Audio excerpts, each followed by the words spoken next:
What's up, guys?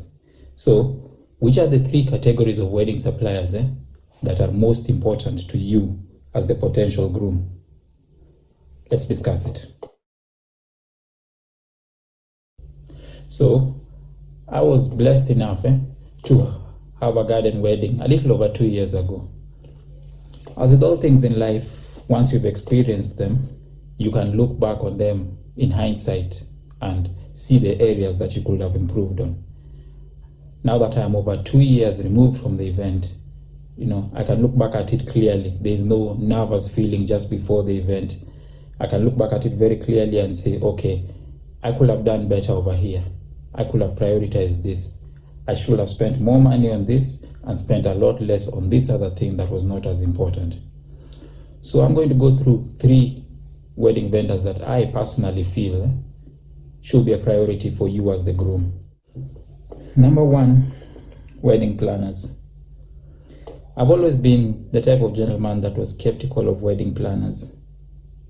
My thinking was, why pay somebody for something that you can do just as easily yourself? Well, it turns out I can't do it as easily myself. Planning a wedding is really freaking hard. Like really, really hard. I used to wake up in the morning early at 6 and say, okay, I'm going to handle the wedding stuff until about 11, 12 noon. Then after that, I will go back to handling my own business, the business that feeds me. But that almost never happened. I'd be walking into the house exhausted at 10 p.m. I haven't really accomplished the wedding stuff. My business suffered. My phone ran out of charge about 2 hours ago. My customers are pissed. It just wasn't worth it. It wasn't worth it at all. I have a newfound respect for wedding planners, by the way. The amount of money you think you're saving by not getting a wedding planner will almost always be lost elsewhere by you not handling business you're supposed to be handling.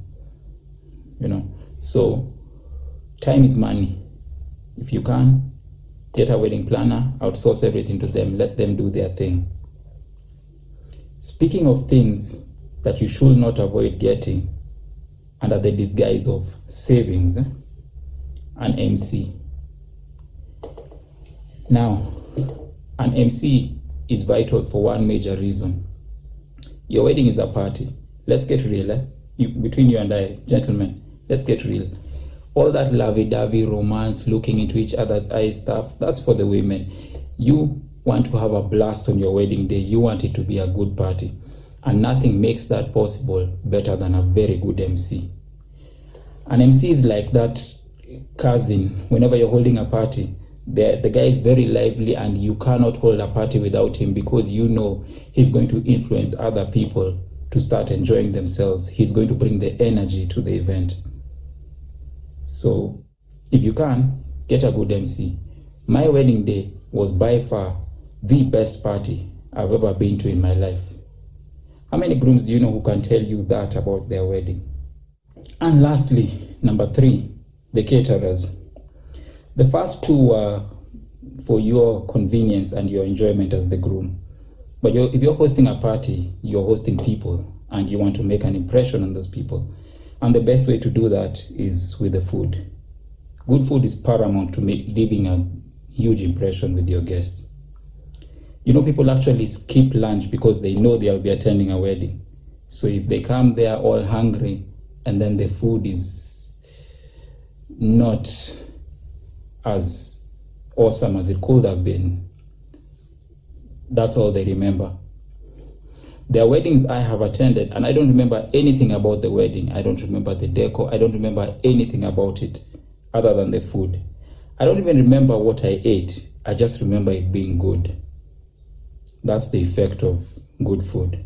So the way to accomplish that is make sure the caterer is top notch. So there you have it.